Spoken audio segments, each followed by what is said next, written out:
Hello, everyone. Are we happy to be here? Are we happy to be here? Yes. I can hear the children. Are you bored? You're tired of all the big English, are you?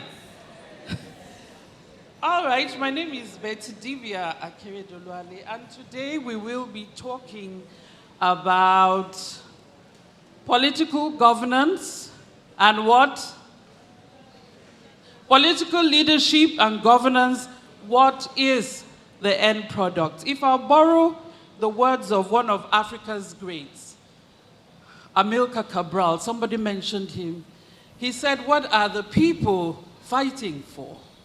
The people are fighting for what? For what?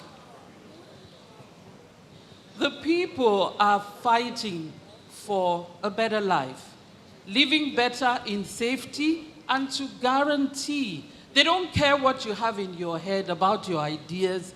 They are fighting for material benefits to live better, to live in safety, and also to guarantee the lives of their children, to guarantee a good quality of life.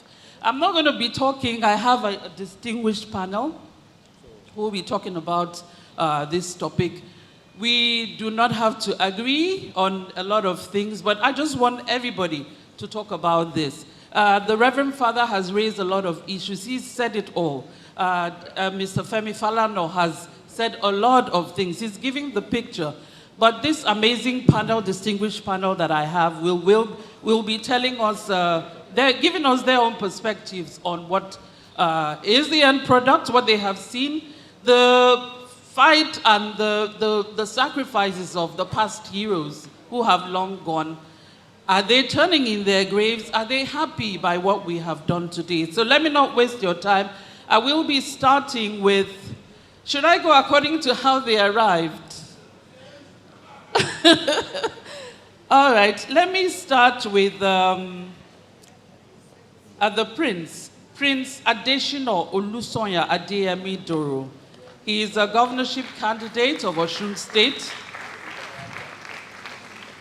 He has done a lot of things and committed to transformational leadership, people-centered governance, and sustainable development. He's known for his passion for civic engagement and social progress, and he continues to champion conversations around accountable leadership, youth inclusion, and the future of governance in Nigeria and Africa. Thank you so much for joining us. Please be seated. Next, I have Princess Adenike Adedoyin Ajayi, who is a radiant force. Is she not representing? Can you see her? A radiant force of royal dignity and selfless service, a daughter of Yoruba heritage who lives the sacred principle of Isheshe, duty as destiny. She retired as the 7th Permanent Secretary of the Lagos State Ministry of Tourism, Arts and Culture, and where she engineered policies that elevated the cultural brand of Lagos State, institutional excellence, and African heritage. A warm welcome for the Princess, Your Majesty. Thank you so much. Next, we have someone who says, I should just call her Dr. Ronke Posh. She's a media personality and entrepreneur and a social advocate recognized for her influence in youth engagement, social development, and public discourse. Through her platform and voice, she continues to inspire conversations around leadership, empowerment, identity, and social responsibility within Africa and the diaspora. Thank you so much. A warm welcome for her. Representing as usual, thank you so much. Please be seated. Next, we have the President, Are Professor Laila Bode. Warm welcome as he gets up, please. Are Laila Bode is a distinguished cultural ambassador, fashion leader. Can you see him? fashion leader, renowned for his commitment to African heritage, creativity, and cultural identity. He's played a significant role in promoting African fashion. Please clap for him. Aren't we proud to be Africans here? Last but not the least, we have Mr. Dele Farotimi. He is a lawyer, a Nigerian lawyer and author, democracy advocate, and public intellectual known for his fearless stance on justice, accountable governance, and social reform in Africa. Fearlessly speaking truth to power. We've heard some of his story, and he'll be talking to us, giving us his own perspectives on the topic for today. Thank you so much. Thank you, everyone. Please, a warm round of applause for them. All right, let me just start. Africa in 2026. We're looking at political leadership and governance. What is the end product? The Africa you see today, let's take from where we're coming from. 25 years back, we have longer history than that, but just look at 25 years back. The Africa, are we happy? Are we proud of what we've done? Let me start with Mr. Farotimi, please. He's far away from me. Good afternoon, everybody. Good afternoon. The answer to that is very simple and straightforward. We failed, woefully. And the evidence is all around us. We needn't look too far. Everything suggests that we failed, very woefully. If you want me to start delving into the substance of that, I'm happy to, but it was a pretty straightforward question. Yes. How well have we done, Abby? We failed. All right. I'm sure there will be some good bits here and there, some good things that we will have. We'll hold the thought. Let's take the question to the next Are. Let's hear from you.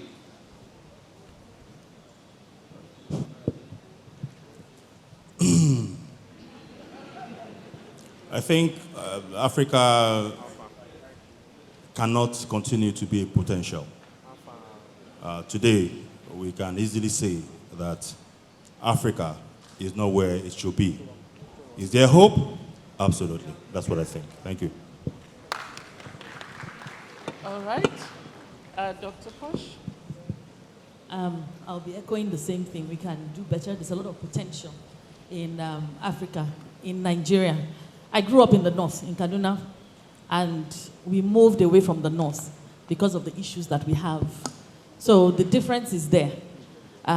We can see it very clearly. Security, education. I'm in the educational sector, and I see that a lot of decline, a lot of decadence in our society today, unfortunately. All right. All bad news. The princess. Well, I'm going to say it's not, it might be failure in terms of governance, in terms of how we're governed, but I'll say culturally, it's not a total failure. If we look at where we are now in Nigeria, our culture is being echoed, Nigeria to the world. So in some ways, it has failed. In other ways, we're getting better than where we started from. The narrative is changing, most definitely. But can we do better? The room for improvement is the one room that can never be fully occupied. Yes, we can do better. Oh, thank you so much. Okay, let's go to you. You're eyeing at the top office in your state. Let's hear your own perspective on this. All right, thank you very much. It's a pleasure to be here. I think to respond to that question, I would say Africa is a work in progress. I would say there is hope in Africa. I would also state that, yes, we have to transcend from the narrative or the rhetoric of being a continent with potential and actually start actualizing that potential. And I'm also confident that in the current generation of youth that we have, we are going to actualize that potential in the near future. Thank you. All right.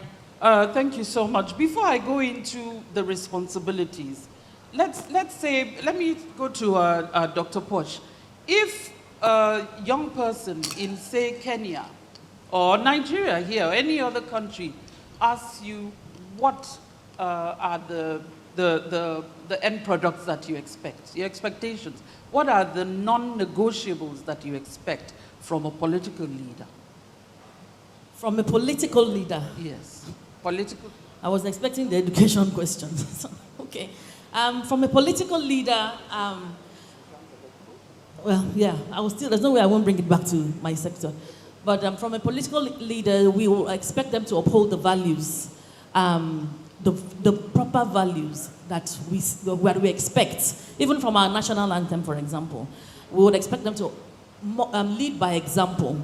We expect them to be people that are reachable, people that are touchable, not people that we can't relate with. Oftentimes we find that when it comes to political parties or people in authority in Nigeria, they're usually hard to reach. And I can't remember who it was. There was a political leader in the States, maybe it was President Obama at the time. Somebody, I can't remember, who said, except if he's busy, there's nobody that can reach him. But here we find that they are not reachable. They're not necessarily the role models that we want for our children.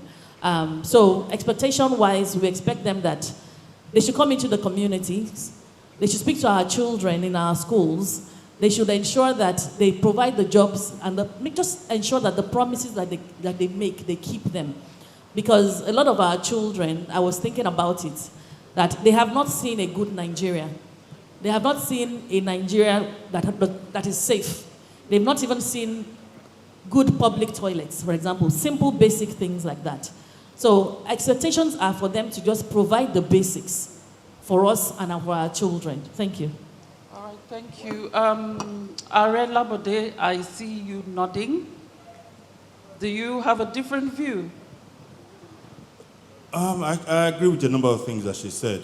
The reality is that when we talk about politics, we sometimes act as if those in power are not our brothers and sisters and people that we live with every day. You know, there's a popular saying about, the country gets what it deserves. You know, I remember Chief Gani Fawemi running for the presidency at the time. We didn't vote for him. You know, we just didn't vote. You know, so there's quite a bit of that we just threw at the political class. Meanwhile, we're a very big part of it. When leadership fails, followership also has a responsibility. So for me, I don't just blame politicians. They are part of us, and we're part of them. So we must take responsibility, all of us. We're all part of it. Thank you. Exactly. That means everyone has a responsibility in this. Mr. Faratimi, your non-negotiables from the leader. You've said quite a lot, and everybody knows where you stand on these things, but 3 non-negotiables. If a young person asked you, what are your expectations? What will be the end product from leadership? It is my own firm belief that purpose influences design. And it is the end to which you intend to put a system that should influence the way you design the system. One of the basic non-negotiable for me is that the Nigerian state should be subjected to the rule of law. That is far from the case today. We are a nation governed by the whims and caprices of men. And because of that, one of the first things that do not happen in Nigeria is that the law does not rule in this country. So the first thing for me is that the law must rule. It must bound me as a citizen, quote and unquote, because I become a citizen only when the law rules. When the law does not rule, I remain the victim, subject to the whims and caprices of small men who think only of what they'll hit here and now and no more. Second thing, A state exists solely for the protection of the lives and properties of those who live within its boundaries. In that most basic of way, Nigeria has failed woefully.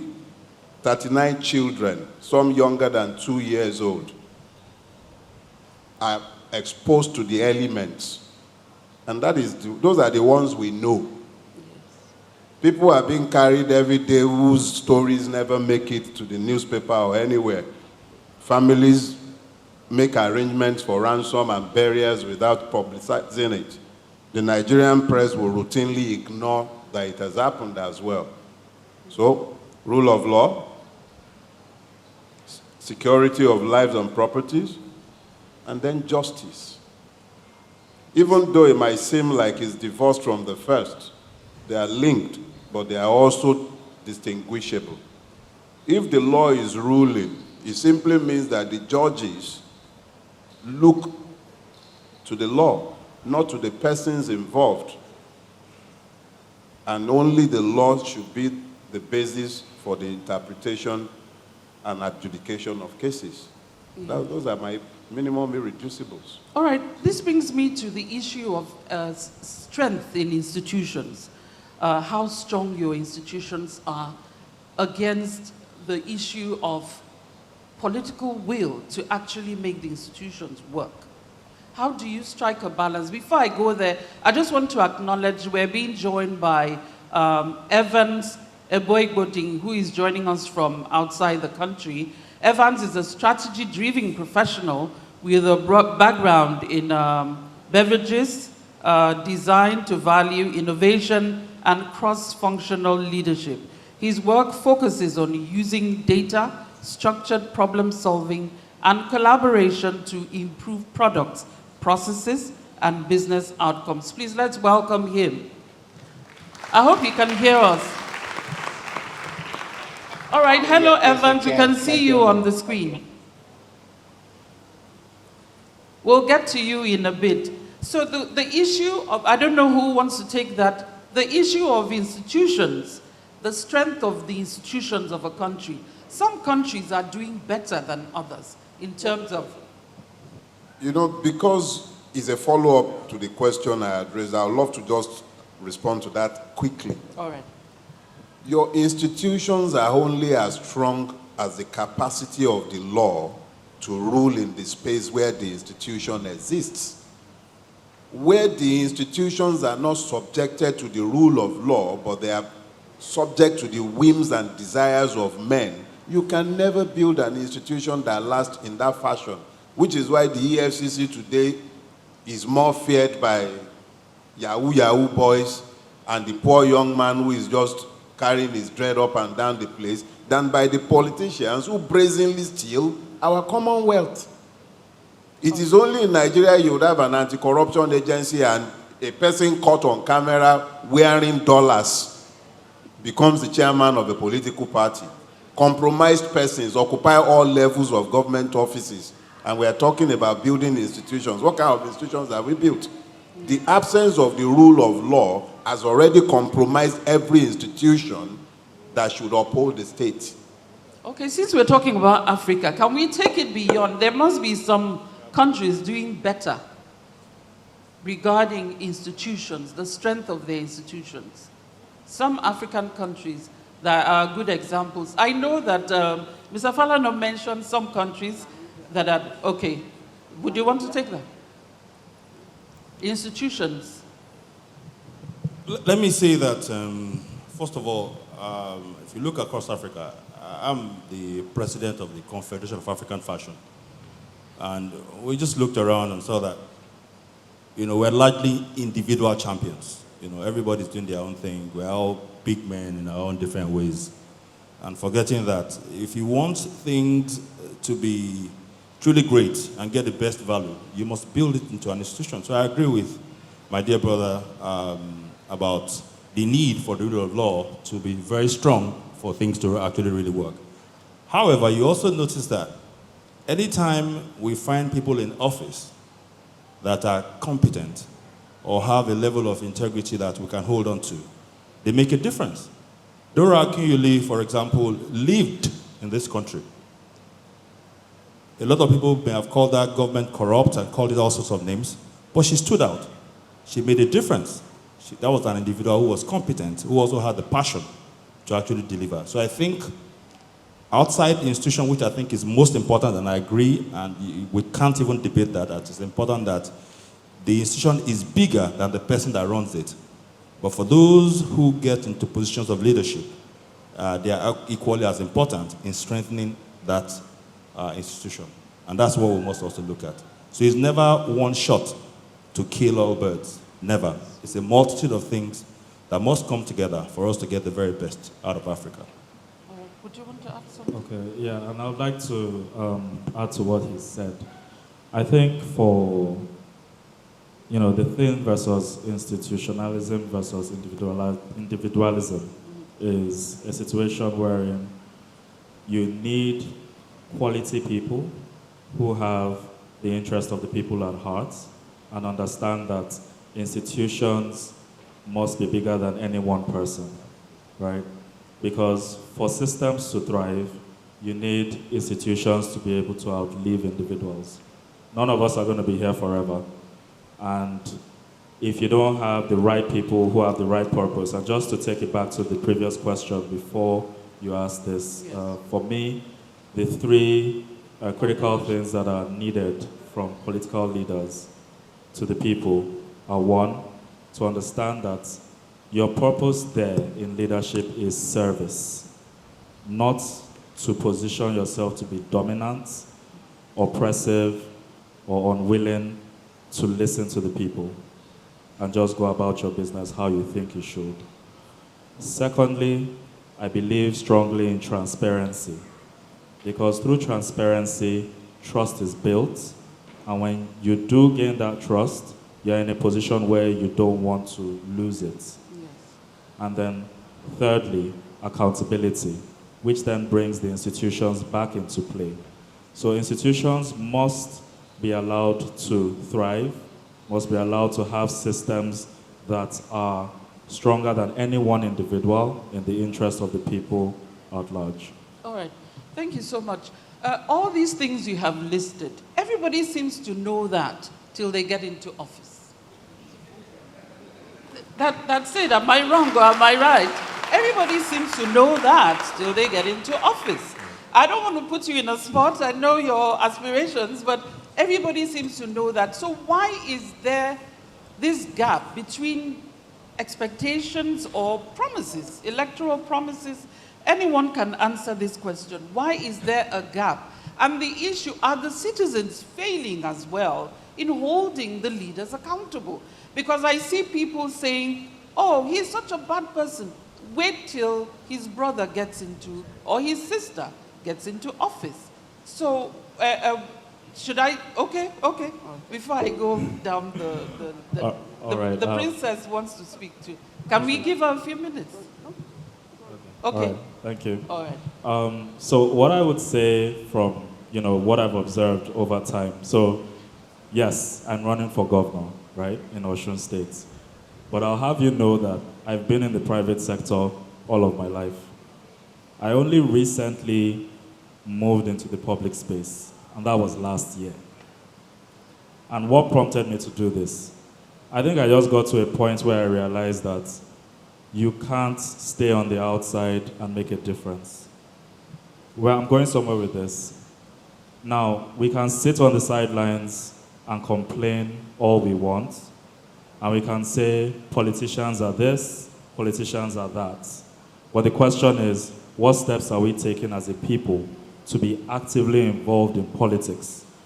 Prior to now, I also saw the nomenclature of politician as, oh, that's not a name I would like to be associated with. Okay. Because I had a perception of who a politician was in Nigeria. But then when I saw the likes of Obama, my mindset was like, okay, you know what? A politician can represent something that, speaks to integrity and forthrightness and stewardship.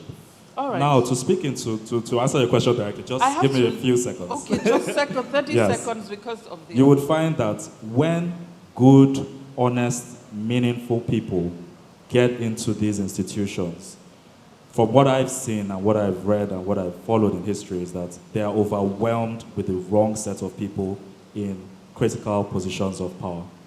So they find it's like planting a crop, a food crop, in the midst of weeds. So they join them?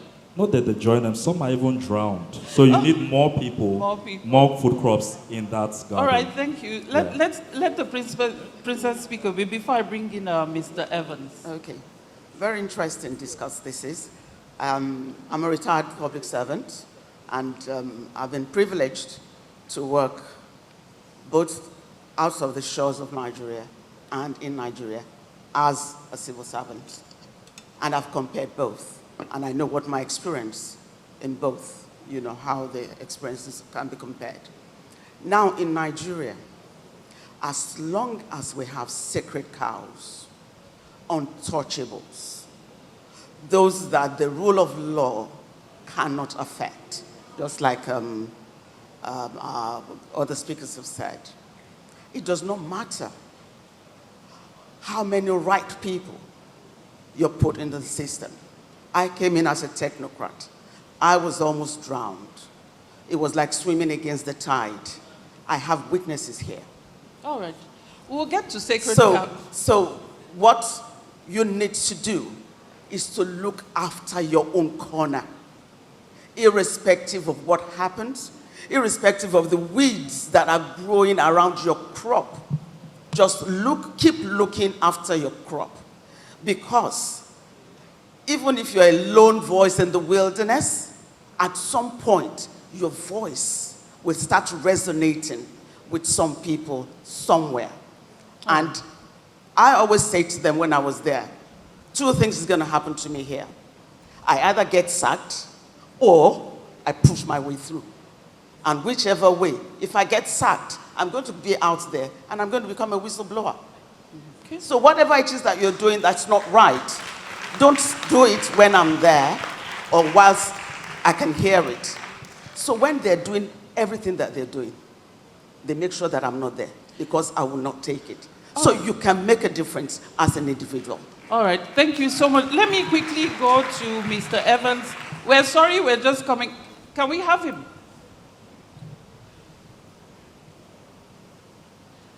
All right, Mr. Evans, you've heard everyone speaking. Just your views on the gap between electoral or leadership promises. I'll take it that you guys can hear me.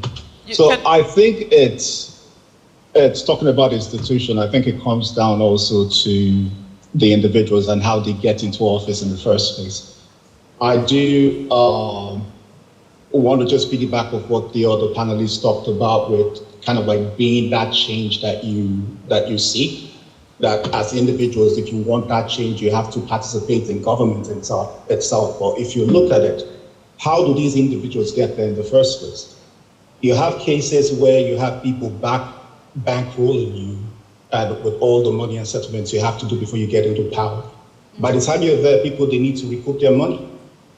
And it also has to come back to the education piece of the people themselves. Do they even understand what the responsibilities of these people who come into these institutions, what their responsibilities are? Because we fail to hold our leaders accountable, and that's part of one of the biggest issues in Nigeria today. Even starting from the grassroots and not just looking at people at the top, a lot of people, individuals within Nigeria, do not even know what the responsibilities of even their governor or senators and those people are. Yes. So being able to educate ourselves and hold our people accountable, when somebody comes out and is telling you, I'm going to offer you free education or free healthcare, nobody is asking them the question at what's going to suffer when it's free. Nobody is there asking them, how are you going to pay for it? Is it free education or free healthcare at the mercy of quality of healthcare or education? So I think as youths and everybody in there hearing me today, you all need to kind of like wake up and start asking your political leaders and everybody that wants to represent you, start asking them questions. Ask them questions about the office that they hold, and you need to also learn about the office that they hold and know what their responsibilities are so you can hold them accountable. All right. That's my piece. All right, thank you so much. The issue of holding the leaders accountable, it's a difficult thing giving the structure through which they get into office. I don't know if anybody agrees or disagrees. Do you want to say something? I have a recent example. All right. So you might know Scott Uguma online. So he had been saying that we had to hold local government, everybody should know that local government, ambassadors and everybody. And we were supposed to hold them accountable at Etiosa local government. And the date was set, we were supposed to go there. And just before that, people were supposed to park in a certain place. Everything was, done. To cut the long story short, they said the lady wasn't available. There was just like a big mini riot. We were blocked from, So what is the meaning of holding people accountable? Because I hear it a lot. But when it comes to holding them accountable, we really need to know how to hold them accountable. If we cannot reach them, I talk about reaching people. And then when it comes to the institutions, when we talk about individuals, and when we talk about when they actually get into office and they become somebody else, we see it. That individualism happens a lot, even in the educational sector. You'll find that we are raising children that are not Nigerian. We are all soliciting, and every school is British curriculum, American, Singapore, Chinese curriculum. Somehow we don't want to use the Nigerian curriculum. Somehow, as intelligent as we are, as Nigerians, when we go everywhere around the world and do amazing things, we don't have an African curriculum. In the schools, if our children speak Yoruba or Igbo or Hausa, they are seen as bush. It's not cool. The only time that people started speaking Pidgin English was because BBC endorsed it. There was BBC Pidgin. So the schools, somehow, just like Mr. Farana was talking about colonization, neo-colonization and things like that, the school is a hotspot. It's a school that is colonizing and recolonizing our children. We continue to see international schools coming into play. They're coming into play. Are they teaching history? Do our children know history? I didn't learn history as a student. I started learning about history as an adult. If you ask the children here, do you know the 54 countries? They don't know. Do you know Wole Soyinka? They don't know. But they know Shakespeare. They know Queen Elizabeth. They know all those things that are not Nigerian. So we're not preparing them for Nigeria. So how are they even going to know their local government, council chairman? They don't know who they are. But they know everything happening in Iraq, in America, we're not preparing them for here. So we're already fighting against ourselves. We are fighting a losing battle already. So we need to prepare these children in such a way that they will be relevant and they will be able to hold our leaders accountable. And when we're talking about these current affairs, a lot of people are saying, why are schools not going on strike? Why are schools not going on strike? Will it help? Or is it if the nation actually goes on strike? Because if the schools goes on strike, does it help? When our children are out of school, and they don't know anything, they don't have the content, and they can be easily controlled like robots. Let us think there's a bigger picture to what is going on. If we really need to stop moving, it has to be everybody, not just the schools. Thank you. All right, thank you so much. Thank you. Just let me just go down the line. Mr. Faratimi, the children are watching, they're right here. Holding leaders accountable, asking the right questions, knowing what to expect from their leaders. What would you say to them? I think one of the first failings of Africa and of Nigeria is responsible for the question that has been asked of me just now. If there is an overarching vision behind which the people are being mobilized, that overarching vision is what would inform the system, the governance systems would be designed around the overarching vision that the leadership of the country is pursuing. Look at the theme. What is the end product? The end product is the function of a vision. The end product informs the system that will be designed. It informs the education curriculum that she just spoke of. Everything is designed around the vision. In the absence of vision, perversion reigns. And what we are always complaining about, lamenting about, discussing just now are the perversions. Yeah. So if the children, we always lie to you, we say you are the greater tomorrow, but your greatness tomorrow is dependent on your capacity to unpack the lies that we tell. One of the lies we have told you is the illusion that you are citizens. Understand that for you to be citizens, you need to live in a society that is governed by law. The one in which you live is not governed by law. And that is what is responsible for all of the abnormalities you see around. So, the only thing I'm going to say to you is insist, as you're growing up, insist on fidelity to the truth. And part of the fidelity to that truth is the lie they tell you that you are citizens. So if once they tell you you are a citizen, insist that the law must apply to you and it must rule in your relationship with the state and amongst yourselves. Thank you. Thank you so much. All right, let's just take it down. You know, I'd like to add to that. You see, this country has so many beautiful things. If you call 20 people out here now, they will tell you about some beautiful vision that Nigeria has. We're never bereft of great visions. There's always good vision. It is, have we built the right structures around that vision? I think that's what Mr. Faratibe is talking about. Have we built the right structures around it? And even when we build those structures, do we have the right people in place? So there's quite a number of things that are connected. But for the children, I think asking the questions are very important. And then these children come from somewhere always, the parents. If you are, my son, I have a son in the university in the US. And he sent me a message yesterday talking about how he will balance his schoolwork with some extra work that he's doing, and was talking about that and talking about my own entrepreneurial prowess. He wanted to know. I said, you're on your way home, I'll talk to you about it. But the point that worried me overnight was that, why is he asking me that question at that time? These children take a lot in, they're seeing a whole lot. He's seen that my father is an entrepreneur, he's doing all of this, he probably just has the answer. These children, the parents that send them out to school, it is what are they pushing to them before they go to school. Yes. If your father is a legislator, you know that he's supposed to earn X amount of money, but then he has limousines, he has all of that, you are doing all of those. That's the life that you want to live already. So these children need to be the training starts from home. What are we giving them? All right. That's one. Sorry, I'd like to add this very important part.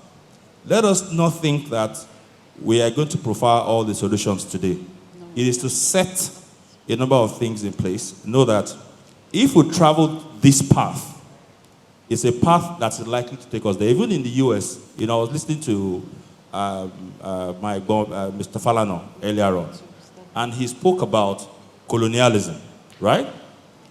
In the same breath, he was also talking about, I want to paraphrase, sir, that what has the West done to you that you have not done worse to yourselves?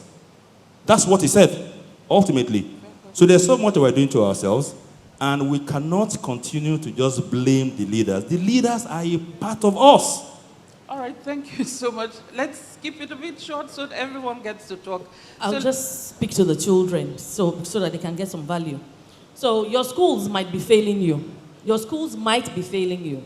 If your school is not teaching history, begin to learn it. The time that you're spending on TikTok, there are history channels on TikTok and all those channels. Make sure that you know history, because if you don't know your history, you can't even understand a lot of the things we are saying and how important it is to your lives. You will continue to aspire to be someone that you are not.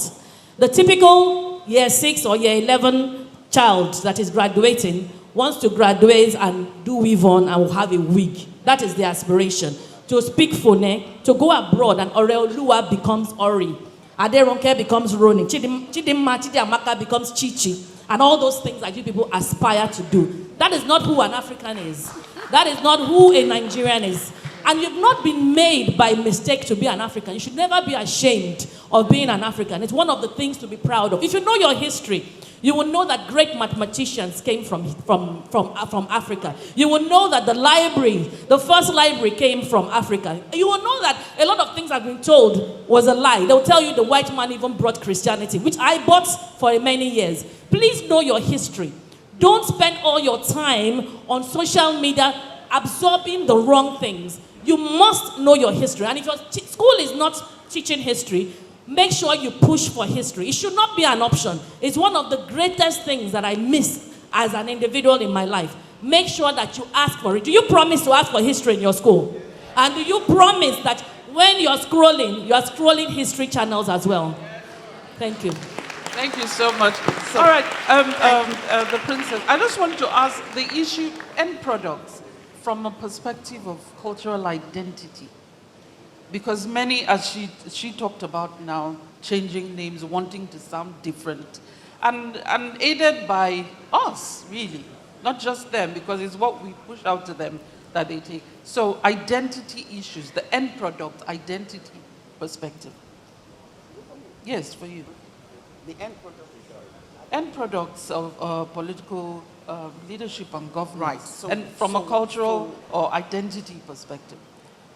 So for me, I would say if you really don't know where you're coming from, if you don't know your story, if you don't know the depth of the forebears before you, you're identity lost, because you're never going to be able to navigate your life. So identity is very important. Identity is what is making our daddy, Femi Falana, to come and stay here and tell us about history of Nkrumah, about history of, Thomas Sankara, about history of Patrice Lumumba. It's because they held on to their identity. Heritage is very important. That is where all of these things differ. There's heritage, there's a place of heritage. There's a place of politics. Yes. There's a place of governance. And there's a place of religion. All of them are different. However, it is your identity that will help you to navigate all of these spaces that you go through. If you don't have a solid belief in your identity on who you are as a person, children, you are going to be tossed back and forth. You are going to be tossed between feeling that you are English or American or whatever, rather than feeling that you are Nigerian. The narrative is changing. The internet is awash about the story, the real story of Africa. Yes. You need to start digging into that. There's a real story about how Africa was made smaller on the world map to satisfy some people. Africa is actually the largest continent if you go into your history. So you must hold on to your identity as a Nigerian, and whatever part of the ethnic space you belong to in Nigeria, and drive it into your parents that you came here today and some panel of discussants told you that your parents should start telling you about your history. They should start telling you about who you are, that Chidimba should not become Chi, that Adenike should not become Nike. Yeah. They really need to be telling you, be proud. When I was in the UK, nobody would call me Nike. You had to call me Adenike, because that's my name.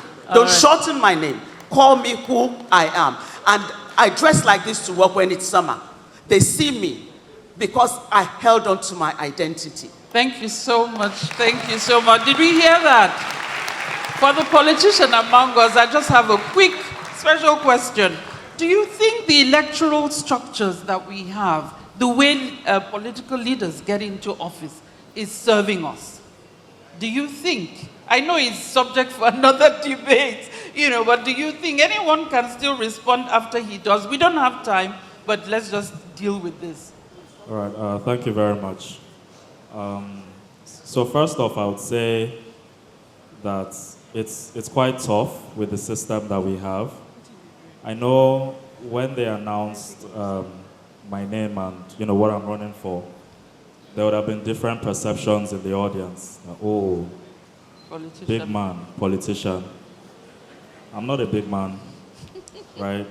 And I want to say this to the kids, especially the children.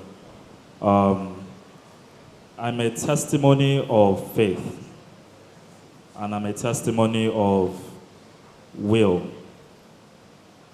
I'll tell you that the journey that I've been on hasn't been an easy one. Because to speak to the question you asked, I had to join a political party to run for office, right? Because that's the structure that we have. And when I joined the party, I was asked a question 4 times. What is your political ambition?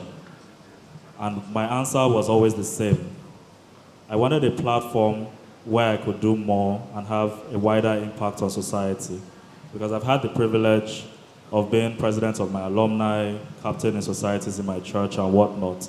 And I realized that there were bubbles in which I could operate and give back to humanity. Eventually, they did a background check, they did all their research, I didn't even know that was going on. And then the party came and said, we would like you to run for governor on our platform. The first thing that came to my mind was, are you not supposed to be a billionaire to go for that kind of position, which I am not? Right? So, what I'm trying to say is this. Believe in yourself, and don't think you are too young to make an impact. Our leaders that are even still with us till today, they came into power in their 20s and in their 30s. And when some elders learned that I was running for governor, what they told me was, why are you going so high? Why can't you start at local government level? And I'm turning 40 this month. So my question is, why can't I run for governor when we had presidents that were in their 30s? So believe in yourself, be confident. Every no you hear is just a stepping stone to a yes. And you are not just the future of tomorrow, you are the future of now. Thank you. Thank you so much. Thank you so much. Let me call on Mr. Evan, if he's still here, to have the last word. Do you want to say something to everybody here, actually? Are you still with us, Mr. Evans? All right. I don't think the current structure that we have kind of like serves us right. Because again, it's kind of like a structure where you have to kind of like go and settle to get your ticket. You know, like the other panelists just said now, you would expect that within the party that's looking to cover certain offices, there are multiple people within the party that will come out and say, hey, here's my vision that I have for this party, and here's the reason why I should go and run for office. And within the party itself, have your own criteria for selection and let the people choose. Versus just having the primary candidates that you're blessed. You know, to close off, I'm going to say for the children and everybody here, is that elections are around the corner again and people are going to come and start making promises. This is your opportunity for you to ask them questions. Ask them questions. You know, because again, we talk about the education piece. We have an education system where I probably can say the curriculum is outdated. So if you have people who don't even know what their responsibilities are, going into office to try to kind of now make rules and laws for you or set the curriculum, then there's no way anything is going to progress. So this is your opportunity for you guys to ask questions. For those of you that are eligible to vote, get your voters registration cards and go and vote for people who are sharing what they're going to do when they get into office, and ask them questions. Ask them questions. You can do the groundwork within your community or your street and all that and your neighborhood. Advise your parents, talk to them on the need for them to vote for the right people when it comes to the time to vote. And just to close, we talk about children going to meet their parents to tell them about our culture and all that stuff. That's not the way it's supposed to be. It's the responsibility of the parents to raise the children. So the parents inside the hall now, and the parents hearing me, what are you doing? What are you leaving behind for your children? We need to stand up and for our children and ensure that we're asking the right questions if we want a better hope and a better future for them tomorrow. We're not going to have the children now take on the responsibility of the parents. That's not how it should be. So the parents should speak up and should fight for the rights of their children. All right, thank you so much. I'm afraid we're out of time. We're Nigerians. We could talk like this forever. But we know the right thing. Let's do the right thing. Governance is not easy, we know. But there are expectations of the people. The end product is the life of the children made better, the life of the citizens made better, the water provided, institutions that work, no sacred cows. We never got to talk about the sacred cows and how to get them away. But another day we'll get to do that. Thank you so much. Have they not been amazing, please? Thank you so much. Thank you so much for being here. Oh, pictures. Okay, I understand we have to stand to take pictures. Thank you very much. Please, another round of applause. I know she was not on this panel, but I can't miss that chance to say hello to Auntie Joke Silva. I love you. All right. Thank you very much for being an amazing audience as well.